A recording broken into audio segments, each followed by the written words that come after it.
everyone, we're going to get started. Our next panel is Thematic Investing in Digital Assets. We have Alex Thorne from Galaxy Digital, Eric Turner from Messari, Katie Talati from Arca, Noelle Acheson from Genesis, and it'll be moderated by Jack from Token Research and Lab Sales at the TIE.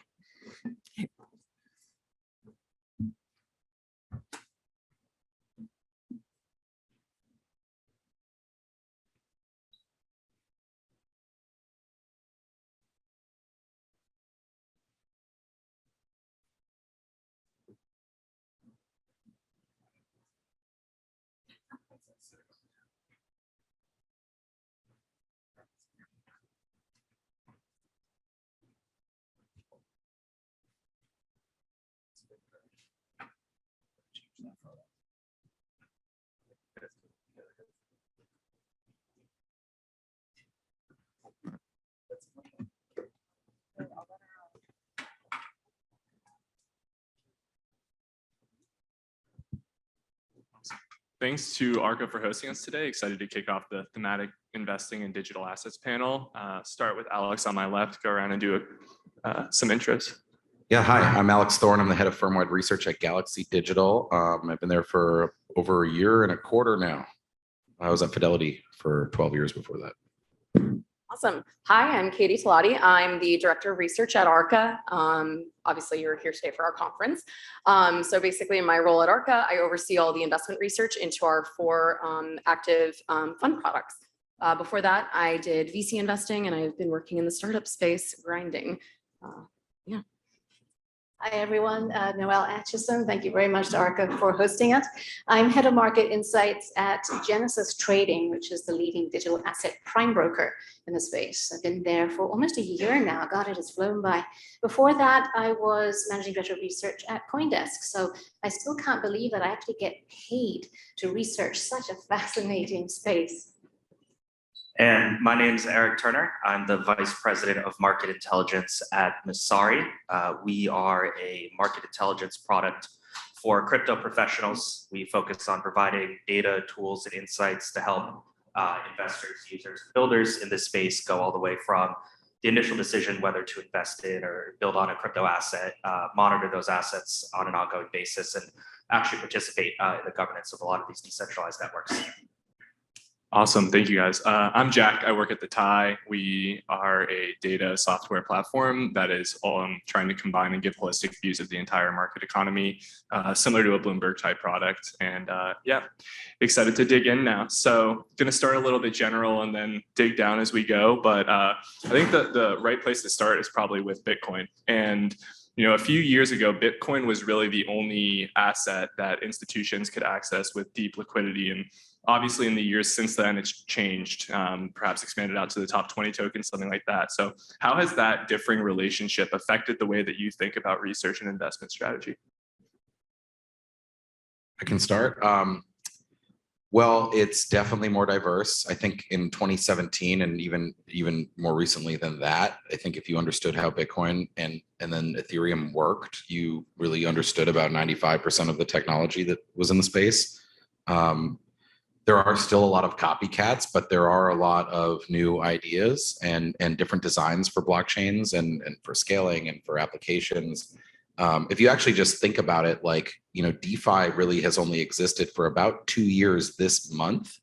You could say, okay, MakerDAO, there were some stable coins back to 2017. But the first incentivized yield and in DeFi was launched by Compound in May of 2020.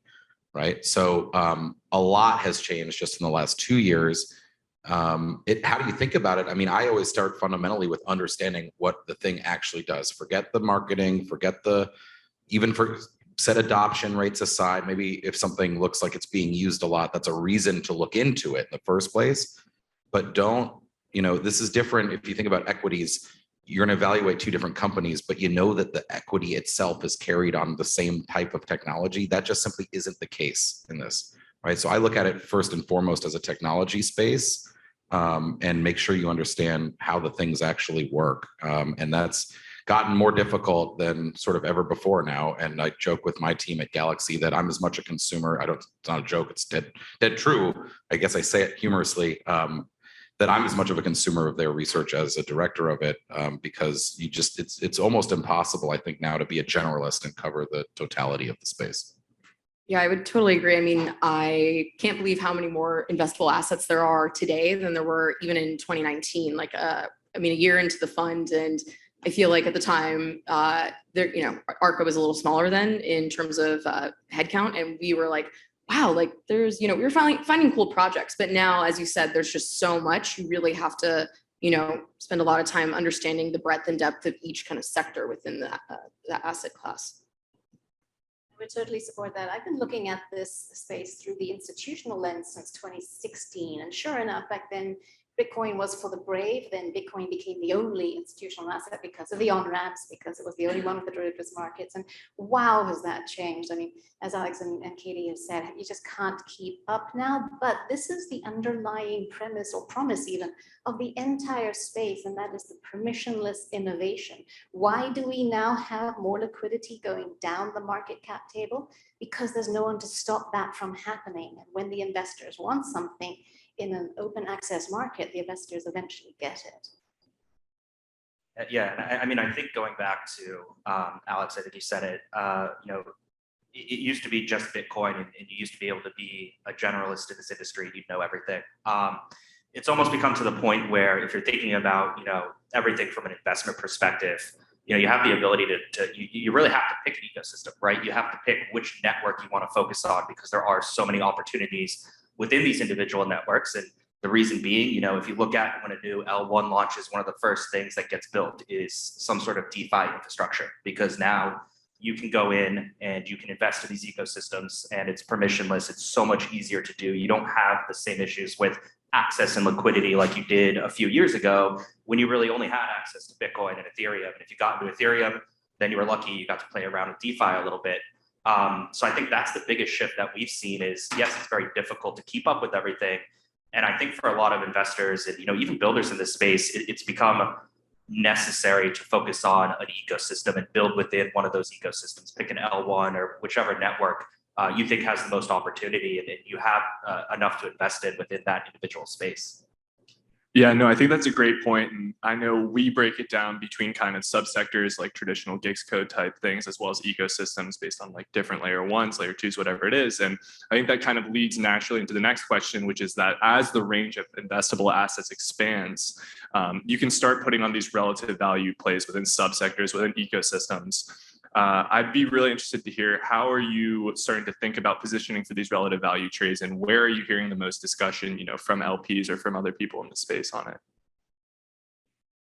I'll go first. I would probably say mostly it's been in the layer one space. And I think that's because, at the end of the day, it's really difficult to value a layer one. I mean, the closest like my team and I have kind of come to defining it is that at the end of the day, because they are individual economies, they're basically currencies. And so how do you value a currency? Well, you can't. And so for a lot of people, they have been able to look at kind of like the different stats among these different layer one blockchains and say, okay, like this one's doing more transactions, this one's producing more fees, this one has more accounts. But it's still not an apples to apples comparison, just because like each of these blockchains has like different parameters. So I would say like it's easier for that space, but it's definitely not, kind of a perfect solution just yet. I'll go next, and obviously everything I say is my opinion, not that of my employer. Nothing I say is investment advice. But when it comes to relative value, the amazing thing is that we actually have kind of transparency now, which you don't get in venture investing on new technologies, for instance. We have total transparency, not just in the underlying technology, which tends to be open source, but in the users, in the revenue. And this is something that analysts, like all of us here on the stage today, are trying to figure out what kind of models are being used. We're learning from each other. We're learning from the marketplace as well. And value is being redefined as we speak. Yeah, and I think the point on data and all of this information being much more transparent and readily available is great. And I think it allows you to do a lot of really good analysis. I also think, my opinion is it's really a double-edged sword, because if you looked at what happened in the last bull market, is a lot of L1s, in particular, figured out exactly which metrics people looked at in their investment, from their investment perspective, figured out how to gain those. and basically shoved a lot of liquidity into their network, shoved a lot of locked value, did all of the things that made it look like a really attractive and sustainable and fast growing ecosystem, because they knew people could see all these things in real time. And I think you've started to see some of that wash out. If you look at the difference between a really solid L1 and some of those that were playing those games, when we've seen this drawdown recently, you've seen them draw down a lot more because people eventually figure it out. The openness and the ability to just move your assets in between all of these networks, and it's so much easier now with various bridges.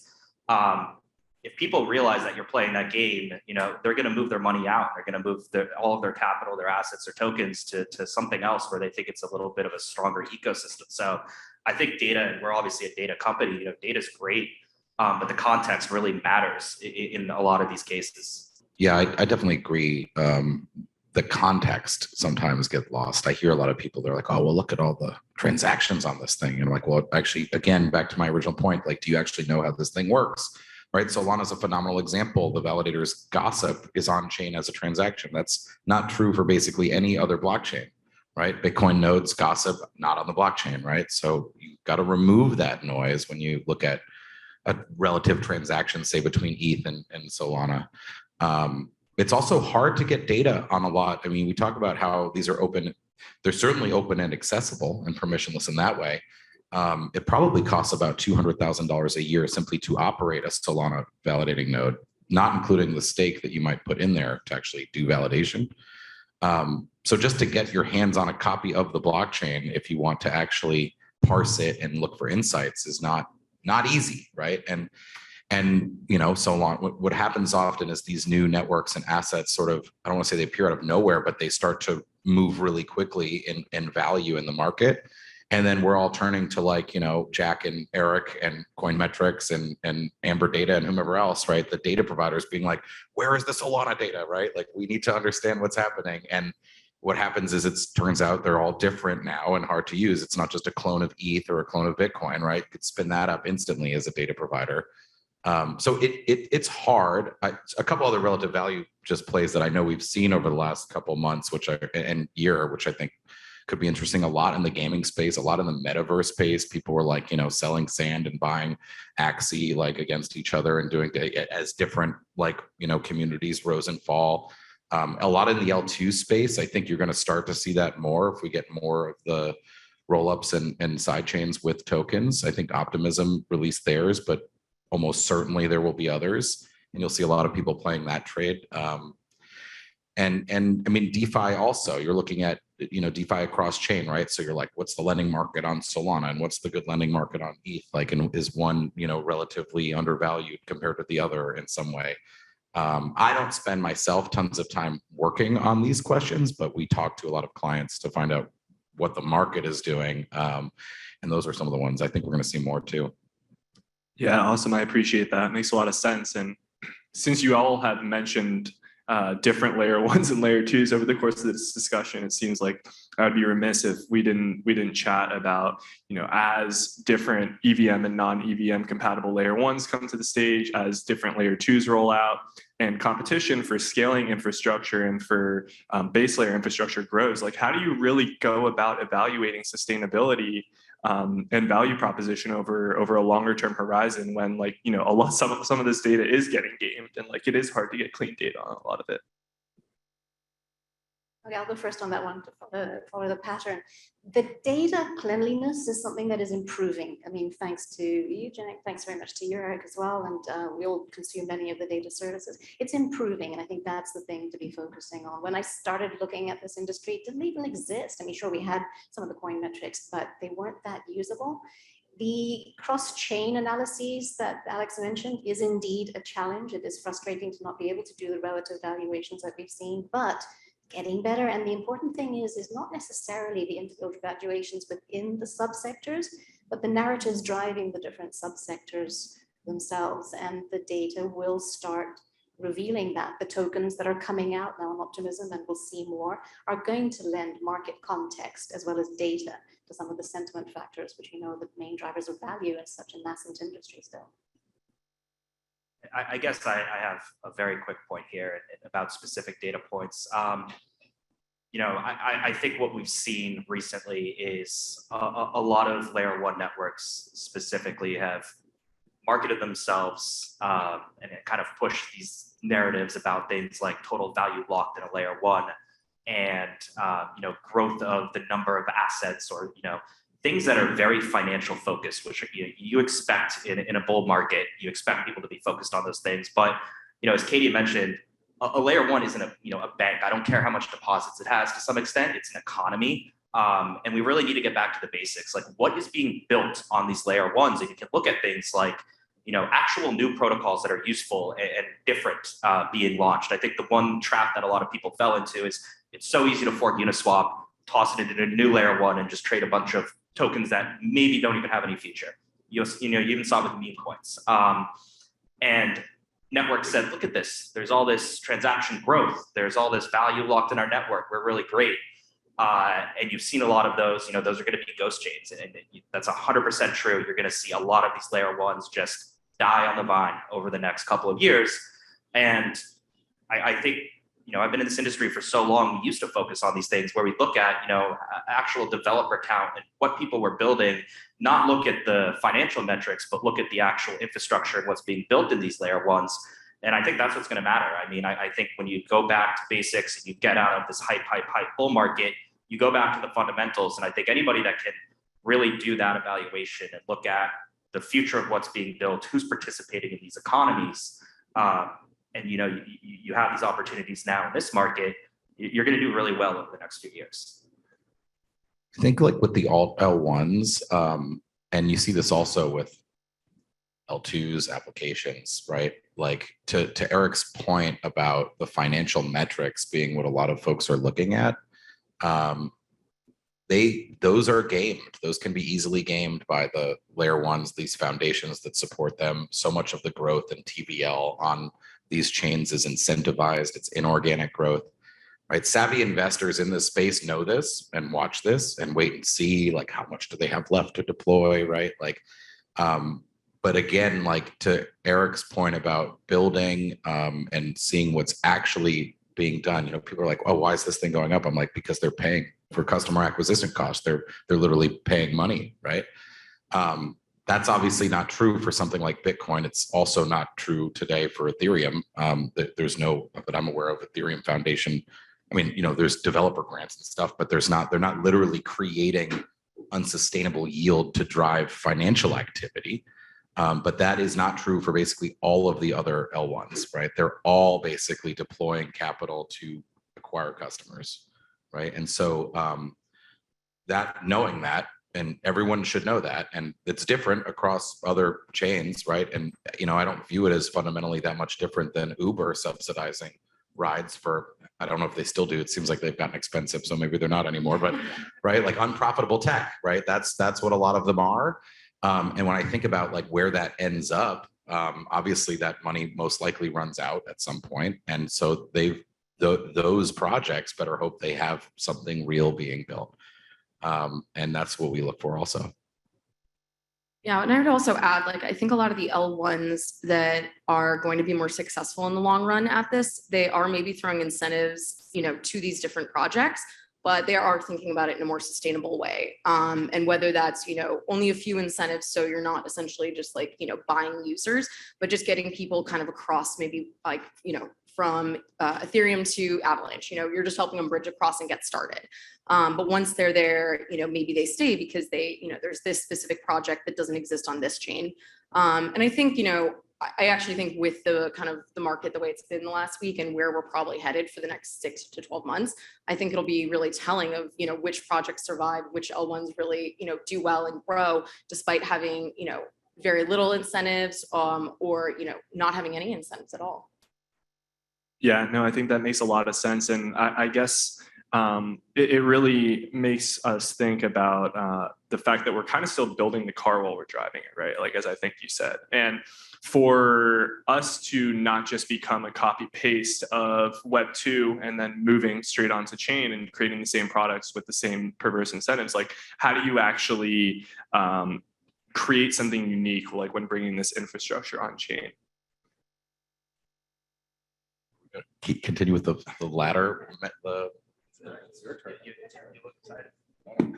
Sorry, that was a tough one, I know. I mean, I think the way that I think about it is, this is all open experimentation. So yes, we want to make this different than Web 2. We want to make this Web 3, and then maybe we can talk about what Web 3 means later on, maybe on this panel. But we want to make things different, and we want to really push forward the openness, the permissionless, the composability, the ownership within the crypto ecosystem. I think that's very important.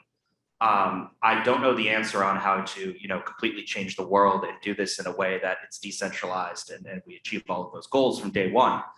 I don't think we're going to get there. And I think the way that we do get there is we continue with the experiments. I mean, I think the biggest thing about this industry and what excites me the most is all of this is playing out in real time, and people kind of get lost in, we're talking about sectors and different ways to think about, investments and building in this space. People get lost in, what the newest trend is and what's most hyped right now. You look at DeFi, and it's what is DeFi? DeFi is going to be, a way to replace Wall Street. It's completely financial, and that's not what it is, right? It's an experiment on being able to transfer value in an open and permissionless way. And when I say value, that's really anything that could be, tokens that are fungible, non-fungible tokens, and it's going to be the underpinning of what becomes this Web3 world. All of these things are little tests. We're going to see what works, what doesn't work is going to fail, and that's what the market does. And I think that, if you get too focused on, well, I'm building DeFi because DeFi is going to be a financial application, I'm building this because it's going to be this type of application, you lose a lot of what makes this space special. You lose that composability where your DeFi protocol isn't going to be just a place for people to trade. It's going to be something that underpins maybe a gaming application or something where you want to be able to move, again, value, assets, whatever it may be, not only internally in some sort of customer or user-facing application, but between those applications as well. So I think the way that we get to this, not Web 2, this Web 3 world is continue the innovations, continue the experiments, and just make sure that everything is moving towards that goal of, being able to work with other parts of the ecosystem, being composable, and of course, being open. Yeah, I would also add, I think one thing a lot of people forget about digital asset technology versus traditional is just the idea of smart contracts and mutability. The idea here is that it's very much a computer saying, okay, if this happens, then this will happen. And because of that, it has so many unintended consequences. I was actually trying to explain to somebody last week that, Bitcoin, it's never actually been, that blockchain has never been hacked. And when you read about hacks in, the news and the media now, and obviously I think a lot of the media, unfortunately, really highlights either the really great things about digital assets and the really bad things, and doesn't necessarily get into a lot of the weeds in between. But at the end of the day, the hacks that you guys see out there, it's people who are able to manipulate this newer technology and use it in an unintended way. Kind of going back to what Jack was saying about, we're still in this new industry, but this whole technology is built on this whole new premise. And that's why you always have kind of these unintended consequences and still kind of areas that we're figuring out how to transition, very complex systems such as, trading to a decentralized space without having, all kinds of issues. I think the unintended consequences part is super important because as human beings, we are really bad at predicting what new technologies will be used for. We didn't get it right with steel. We didn't get it right with the phonograph. We probably didn't even get it right with the toothbrush. I have to confirm that. But we do not yet know what these technologies will be used for. We think we have Bitcoin figured out. We don't. We think we have DeFi figured out. We don't. But here's the thing. This experimentation is being carried out at scale on transparent networks in a relatively permissionless, open fashion. This is a game changer. Us as a human race, we've never been able to witness this kind of evolution before. I love that point. I totally agree. I think the fact that anyone can build anything, that's the other, I think Eric and Jack, everyone's kind of mentioned this. There's no corralling the space into do it this way or hey guys, can you stop doing it this way, right? Anyone can literally build anything. Most of these things we describe, whether it's Web3 or DeFi or whatever else, blockchain gaming, it wasn't planned, right? They emerged as narratives, right? And applications people built. And then other people built other applications like them or on top of them, right? And so you've sort of got some clear, interesting things people currently like to build on blockchains. And they are being tested at scale. I think that's a great point. You're seeing a technology innovation cycle, and because a lot of them have digital assets, also financial cycles happen incredibly fast, right? If you even just think about, I don't want to go too much in the weeds, but there was a very clear, like several clear cycles in 2021 that played out, right? I mean, you had Bitcoin, its all-time high, and then you had ETH with its all-time high, and then there was the China stuff, like caused the whole market to be depressed for a couple of months in the summer, but then you had all L1s have their stuff, and where you had NFTs, and then all L1s, and then it was like, okay, which all L1 hasn't risen yet? And then everybody started doing a derivative trade. I'm like, well, Solana went up, so now AVAX has to go up, so now NEAR has to go up, so right? And that's, to be honest, that's like very predictably like not a sustainable, right? You know, people watching this for a long time could see that this was sort of like the hot ball of money, as they say, going from one place to another. And at some point, like there's nowhere else for it to go. And so it exits the room. And I think in this case, it probably would have gone for longer in this cycle if it were not for macroeconomic conditions. But it isn't just the financial cycles that are faster, though. It is the technological innovation, because literally 2 years ago, almost nothing that we're talking about here existed, literally in 2020. I mean, does everyone else remember sitting at home DeFi summer, like watching all the copy paste food coins go up and down? Yeah, it was the best. I kind of miss those logos. Bring back Yam. I'm happy you talked about sustainability, because one of my favorite quotes from you actually is referring to yield farming as groups that swarm from opportunity to opportunity like mercenary locusts, pillaging before pulling the rug and moving on, leaving you with a worthless bag. I think that's super correct. But how does subsidization of yields actually incentivize sticky capital? And where do you see kind of the future of yield farming heading, you know, given a lot of the events that have unfolded over the past week or two? Yeah, Katie said it really well. I think that it's true. Not everyone is just dumping all this money and then being like, oops, we're out of money. Now where do our users go? There are thoughtful ways to do this that I don't know personally if any of them are necessarily like good on an absolute basis, but they're different strategies that projects are undertaking for incentivization. You know, I can't help, I mean, that is a good quote, right? Mercenary locusts, like farming these incentives, because that's, to be clear, that's what we're talking about. We talk about yield farming. There are opportunistic, you know, actors, investors even, that see the incentive money and they go around and capture it, whatever it is. If it says, oh, you have to interact with my application and then you get some tokens, they go and interact with it like 1,000,000 times, right? Like they literally farm that incentive as it create yield. I don't call it yield. It's usually money printing. Literally most of the yield farming is paid for by the creation of new tokens, right? I'm Alex Dex, like you come and trade on me and you get Alex coin, and the more you trade, the more Alex coin you get. So you see a ton of wash trading, right? Like that happens all the time.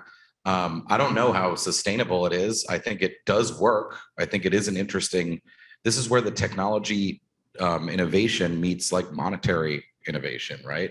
I mean, it's interesting. It definitely has worked. It's worked a bunch of times. It's also caused things that weren't good ideas or weren't good technological innovation to grow way bigger than they should. I was going to say totally. I mean, I think now, especially with a lot of the reward incentives, you see that you do have, you know, teams working with like actual, you know, economic designers in a sense, like they're, you know, telling them like, how do you actually balance things? I was going to actually bring up one project that I think has managed to do it better than others recently, which is LooksRare, where they created an OpenSea competitor and they've basically been offering rewards, but they're tapering it down really slowly. And I think that'll be a really interesting one to watch, because depending on, you know, if they can kind of sustain their volumes organically, it'll really show if their model of essentially giving rewards and tapering it off slowly worked or not. I mean, I just want to throw out, that is a good point. They do have an interesting taper, but it did result in literally billions in fake volume, not fake, but like contrived volume right at the top when the rewards were really high. Like 90+% of volume, I think. Yeah, at one point. but on the flip side, I saw so many people like spinning up Dune dashboards and figuring out how to separate out that wash volume, Totally. which I think was great, because then you could still see that there was like actual growth. And it has sustained. I mean, Looks is still there operating as an NFT platform. I mean, we love this idea. My guy, researcher Saul, is here in the audience. We both love this idea because why should OpenSea, which OpenSea is, I mean, it's a great business. I'm not hating on OpenSea, right? But it runs so completely on smart contracts, which means if something goes wrong on OpenSea, you can call them up and ask for customer service. They're not gonna be able to do anything. So they kind of have the worst of both worlds. They're both addressable to their clients because they're an actual company and they have no control over the infrastructure that they use to trade. If that's going to be the case, shouldn't there just not be OpenSea? Shouldn't we just have some kind of interface to access the open source contracts? I mean, isn't You know? it's all in the name? That's why I like looks. OpenSea. Exactly.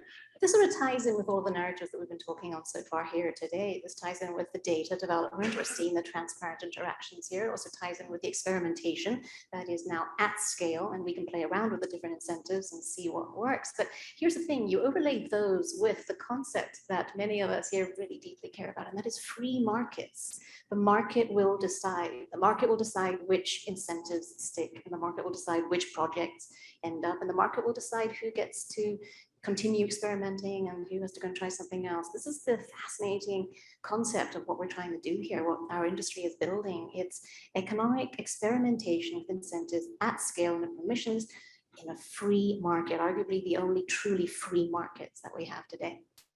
Yeah, I think that's a really important point is everything's moving so much faster, but the data is getting so much better that we're able to figure out what will be working and what's not working so much faster. And the market should punish, all of these. And I think early yield farming was very exciting. And I think we got that so wrong because it was just mercenary capital. It's so easy to go put a bunch of money in, farm all the tokens, dump all the tokens, move to the next project. And it's almost like you're setting yourself up to die as a project because the incentive for people is to sell all of your tokens very rapidly. It's not like anybody was holding them and supporting the ecosystems on an ongoing basis. I think the other thing was, that we figured out pretty quickly, and it's getting better, is airdrops as a way to incentivize people that have participated in various networks and continue incentivization. And I think if you look at it, that was a form of farming where you could go and just create 1,000 addresses and you'd be able to, get an airdrop from a protocol. If you look at some of the more recent designs, they're very thoughtful about why you will be using the protocol. Have you used the protocol? Have you contributed to open, grants funding, or have you contributed to, governance and other protocols? They're looking for people. This gets back to the earlier point. They're looking for people that are going to be builders. And I think as we get closer to figuring things out, like that, where you can actually figure out who long-term will be good for my protocol, how can I reward them more? That's going to be incredibly, incredibly important because these incentive mechanisms aren't going away. They do work. We just need to get them right. And we're learning. Yeah, and I love that point, and especially because we've kind of seen this evolution of, whether it's VE models or burning and linear vesting and like all of these creative solutions, time-weighted voting, whatever it is that people are coming up with to create this conflict between liquidity and actual incentives has been pretty phenomenal. And I guess it kind of brings us to the next point, which you mentioned earlier, which is that there is no internal underlying consistency in crypto like there is in equities, right? And so your ability to do comparative fundamental analysis is very, very different in this market. So how does crypto investing practically differ from Wall Street, fundamental research, right? Where is the biggest value add in terms of producing content and doing, underlying work? Sorry. Well, yeah, no, I mean, we all suffer from the same problem. And I think we've talked about this before. But I mean, the biggest issue is just that all of these projects act completely differently. And the way that one, layer one might define transactions or accounts is different than how another layer one defines that. And even within more subsectors, say you're looking at decentralized exchanges, they're all just, it's very, very difficult. And it's funny because then I tell people, if they're coming over to work from, traditional finance and here, I'm like, oh yeah, there's no central repository where you can just go to your Bloomberg and type in, I want the financials of this company from the last quarter. Usually it's a process of, hey, you have to go find that data, clean it, because a lot of the times it's not clean. You might be getting revenue that's in Ethereum. So then you have to take the Ethereum data and match it to the price of Ethereum that day and then get the dollar revenue. So it is really difficult. I will say though, in the last year, there's been so much progress with the industry kind of trying to agree on certain standardizations. And we're seeing, great data providers providing us with actual usable data so we can kind of make sense of the industry. And I think, we're going to continue to see that as the industry and space grows. And continuing on that thought through the institutional lens, we don't have the same rules that you have around equity investing. And this is something that many investors, institutional investors, do struggle with. They like their rules. They like to make sure that they're being totally compliant. We're making the rules as we go along. Well, not us, but the regulators are trying to figure out the rules as we go along. And it's really, really hard because, as we talked about already up here today, the definitions are very, very different. Yeah, I think two things there. On the first side, we are getting so much closer to having better standardization, having better rules around data. You know, we focus on that a lot as a company, and we always run into these issues. You know, pulling information from one layer, one network, or one protocol is entirely different from the next one we're going to go to. There's a lot of spent for us, you know, on the tech side, being able to run infrastructure to pull this data, but also just the human capital side. You know, you need to be able to pivot mentally from understanding this network to this network to this network, not only as a researcher, but as an engineer, as a data scientist, you know, all of the people that we have on our team. And I think it's, you know, one of those things where we're probably not going to solve the problem at like the blockchain level and, you know, have like a consortium and everybody say, this is how we're going to construct our blockchain. That doesn't make sense. That's not the point of what we're doing here. So I do think that, you know, data companies and data providers really just have to be the ones to keep pushing forward on that innovation. But, you know, in the macro context, just thinking about crypto research overall, I love this industry because it's so exciting to write and do research. You know, it's so different. You know, I used to work on the sell side on Wall Street, and, you know, sell side research is, can you build a model and put a little bit of context around it? You know, that's a pretty standardized report template that you'd be using. In crypto, the real value add, the research that we do that people really enjoy is just being able to go out and use these protocols and tell people how they work. Like, that is what the alpha is, figuring out how a protocol works. And, you know, you see it even as they get more complex, because if somebody actually wants to go and they want to participate in these ecosystems, buy these tokens, whatever it may be, you know, you're not calling up your broker and saying, get me the VETRX token, you know, third derivative that I staked on 10 different protocols. You know, you need to have a fundamental understanding of how the individual protocols work that you're interacting with. And as crypto researchers, you know, we get to do that. We get to use these protocols, we get to write about them, and we get to tell people how they work and help them make that decision, you know, if it's something that they're interested in. And it's a lot less of the, here's our model and we're going to tweak, you know, what we think the multiple is for this month. And it's really a lot more tech driven. And I think that's what's, you know, again, the most exciting thing about what we do and what's exciting about this industry. I've loved a lot of these answers. I'm going to take a stab at like a sort of a different way of thinking about this. It's actually quite a lot like equity investing today, which is so driven by momentum and macro factors. Obviously, conducting fundamental research is a lot different, I think, as the other panelists have explained very well. And I agree. I think the researchers also, it's the researchers and the data. It's me complaining to Eric or calling up Glassnode saying, like, this thing's not looking like I think it should look. And sometimes it is looking as intended, but we're saying, actually, we think the standard way for you to show that should be this. I do that all the time. Pestering the data providers. So I think, and as people that produce research on this space, I think actually a lot of that standardization is also going to fall on us agreeing on what is the right way to, again, just describe the thing, not are we in agreement about the thing, just how do we, what's the right language, what's the right data source, like, is that, and we already do that, right? We debate these metrics and what metrics are valuable and what aren't, and that debate often happens in the open also because of the nature of the space.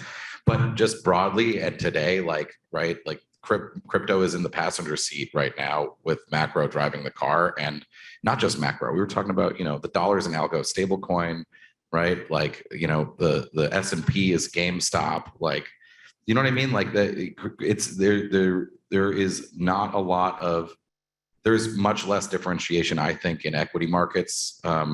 Everything is, right? I mean, I was even asking one of our head traders, I was like, can we even call this a drawdown, or is this a mean reversion? Is this just the Fed's, you know, incentivization and inorganic growth yield farming being rugged? And we're back to where we were before. And actually, if you look at a lot of things, that's exactly what happened, right? So it's not as different in that sense now that everyone is trading, right, on Robinhood. It's not just going through the gatekeepers on Wall Street. And so everything is a lot more momentum driven and social and sentiment driven than ever before. And that's been true in crypto, but I've never seen it as true in traditional markets as I do today. So That's one similarity. Yeah, no, I actually love all these takes just because it feels, from the perspective of the research seat, of the data creator seat, there's almost a public good in like helping educate and reduce information asymmetry that, if people kind of vote with their feet and give more credence to the people that are publishing the most information, we should still see this trend towards full disclosure and full data over time. And speaking of time, I know we're coming up on it, so feels like it's time to open up to the audience for some Q&A. If anyone has any questions, you can put up your hand and the mic will come around to you. Hi, how you doing? Just in regard, there's a lot of talk about regulation. I mean, if you could talk about, do you see that coming, and how do you see that kind of impacting kind of the overall industry? I'll dive in first. Yes, definitely see it coming, and the industry, at least the pool that I swim in, will welcome it with open arms. I personally, this is my opinion, not that of my employer, have been very pleasantly surprised at the tone recently coming from the regulators in the United States, especially the executive order as an example, where it was relatively balanced. It is accepted that crypto is here, that it is here to stay as well. And now how can we embrace the innovation potential while at the same time protecting the retail investors, which we can all accept that is actually a very good thing to do. Regulators are also increasing, there's one more thing on this, increasingly understanding that we are looking at the most transparent market we have ever seen, and that is surely a tool in the regulator's box. Yeah, I'll be brief so I don't get myself in any trouble. I think I completely agree with those points. I think if you look at the executive order, it's very much how can we be better educated about things and learn more about these markets. I think the regulatory landscape, especially in the US, is going to continue to evolve as it has been, where a lot of the regulation happens on the edges. And if you're running an exchange and dealing with, fiat on and off ramps and, anything that, would be traditionally regulated, you should fall under the purview of a regulator, right? It's the middle where the innovation happens, where we're building all of the protocols. And this is purely just technology and code that lives out there in the world. My personal opinion is that probably shouldn't be regulated as long as you're protecting consumers at the edges. And I think regulators have more or less thought of it that way over the years. I think what we've really not done well as an industry is engaged with regulators when we should have, and that was 5 years ago. We're starting to really catch up. I think there are a lot of people doing really good work there, but even if it's, the best of intentions and they're drafting, some sort of law or deciding who gets, oversight of a certain piece of the crypto markets, it's all so new, it's all so confusing, and it's all so many different things kind of mixed together. And the terminology we use is even completely different than what you'd see in traditional financial markets or what anybody would be, familiar with. So I think as an industry, what crypto needs to do better is just the education side of things and really that engagement to make sure, yes, if there is regulation and if things are drafted, it's done with a full understanding of the technology, the participants, and who's using this at the end of the day.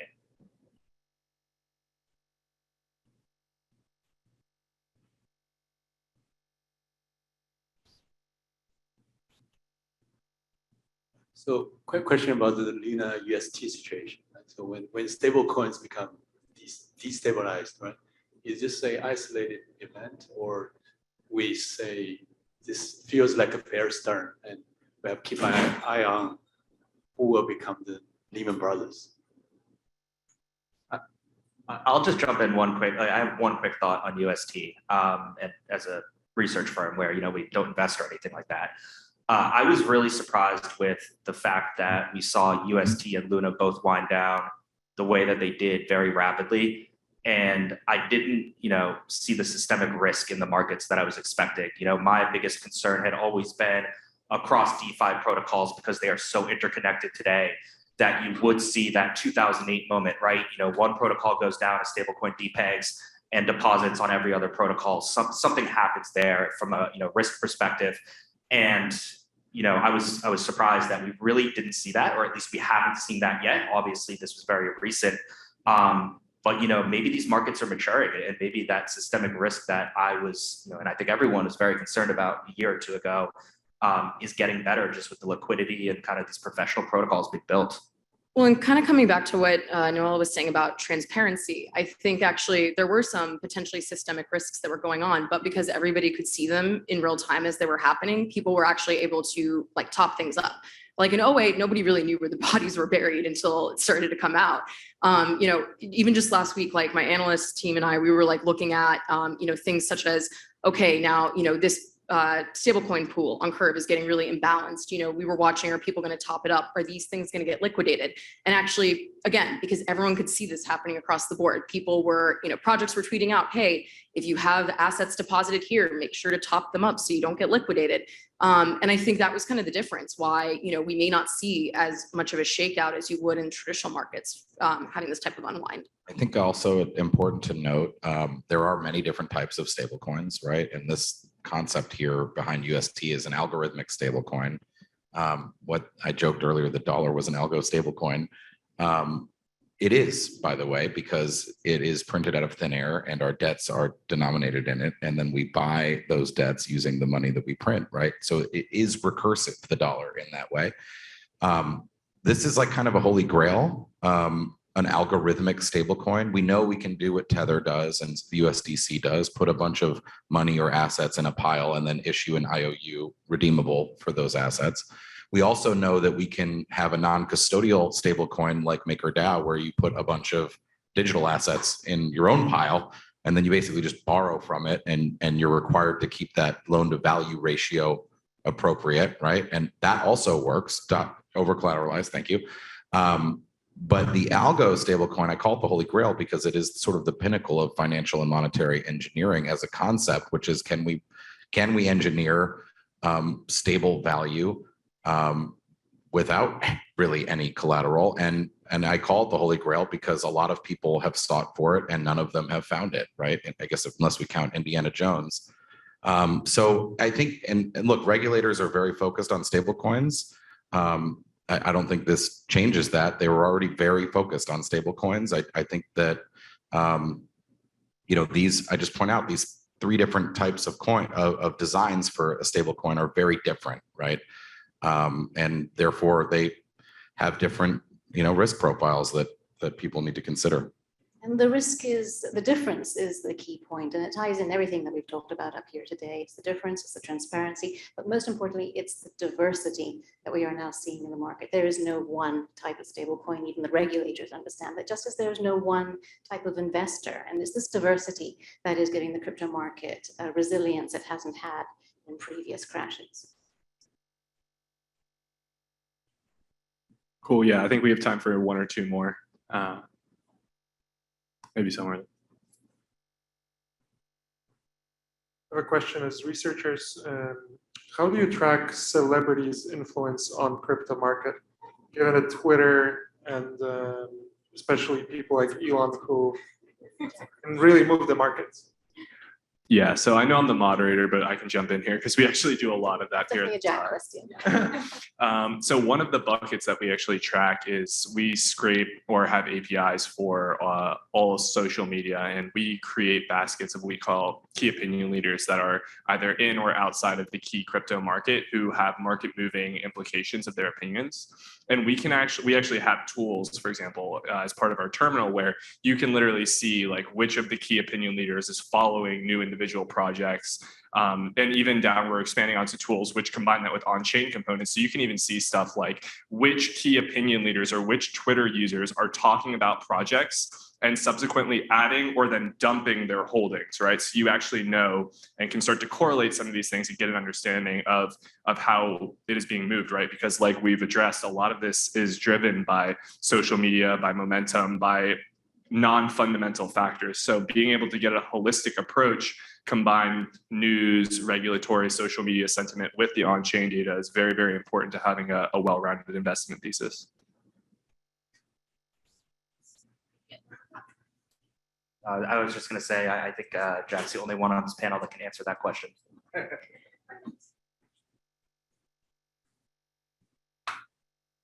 Awesome. Thanks for joining us. Thanks, everyone.